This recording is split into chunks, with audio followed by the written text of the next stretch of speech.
Dear friends of enlightenment, I've said many times the Enlightenment Intensive is no different to your ordinary life in respect to the mind and the mental impressions that you bring to the retreat. In daily life, the mind you have is the obstacle to your self-realization. And at the Enlightenment Intensive Retreat, you bring that same mind with you. What are you going to do?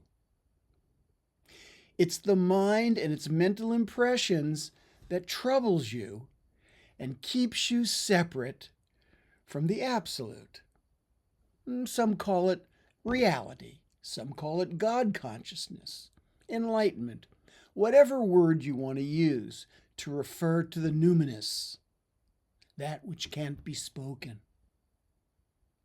The essential difference is that at the Enlightenment Intensive, there's a structure that keeps you focused. It keeps your attention focused on self-inspection of who you are, while also encouraging an openness and an honesty in relating to others in respect to what you discover, what you become conscious of about yourself. It's quite a blessing. Ordinary daily life doesn't generally hold you to such high standards of relating, of communication, and of self-inspection and self-reflection.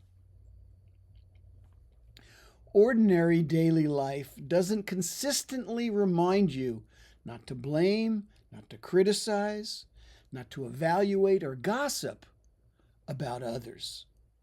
Or it doesn't help you take responsibility for what's rising in your consciousness. One tends to avoid taking that responsibility.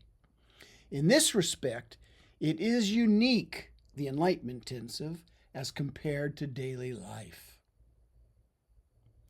The Enlightenment Intensive structure is designed to facilitate a healing crisis.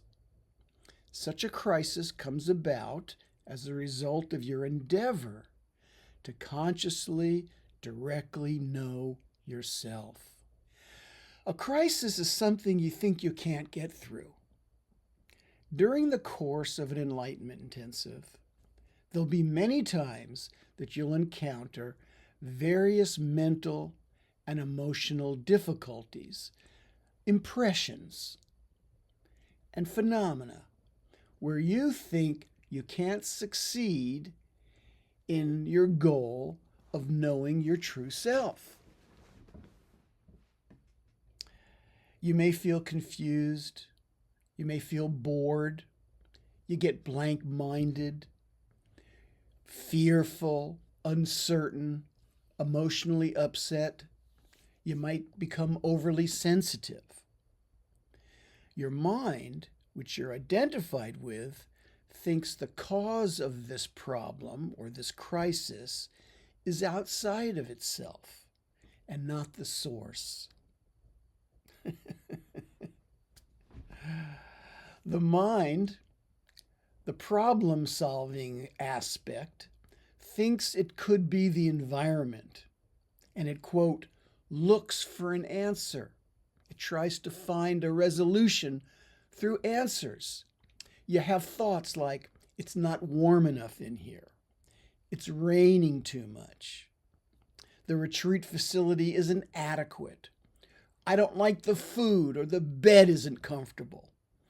All of these external reasons why you can't discover and know your true self. You look for something in the environment as to be the cause of your problem of not knowing who you are. And if it's not the environment, well, what else could it be? It could be the enlightenment dyad facilitator, or the technique, or the other participants. It goes on and on and on, looking outside of itself. You have opinions. It could be they're not spiritual enough, or the people talk too loud, or they cry too much, or 1,000 other excuses in order to justify your error for blaming and criticizing others for the feelings and the sensations that you have. But blaming others will not work to relieve you of the distress that you feel, nor will it help you run away. Will running away be the remedy for this existential crisis of not knowing who you really are? The key to getting through a healing crisis of this sort is to keep doing what got you into the crisis. It's not what the ego thinks. It's not the environment. But the Enlightenment Dyad practice and your courageous self-reflection combined with your honest communication is what you want to continue doing to get through the crisis. I guarantee it. Facing yourself honestly and telling the truth to another is what precipitated the crisis, and that is what will bring you through the crisis and into liberation. Now, not everyone recognizes this because the mental impressions that are arising in the mind is trying to solve this enigma of this personal identity that has no answer. Or it tends to make others the source of this difficulty. Or it tries to change the environment in order to relieve itself of this conundrum of self-inquiry. You could call that approach the typical strategy of an ego-centered universe.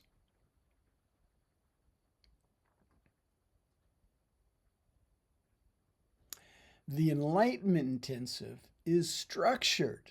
It's created to facilitate the revelation of your true self, which is at odds with your ego's inhibition for telling the truth. This confrontation brings on a healing crisis. In actual fact, the crisis of identity in respect to who you are is already active and in play when you come to the Enlightenment Intensive. It's in place before you even arrive.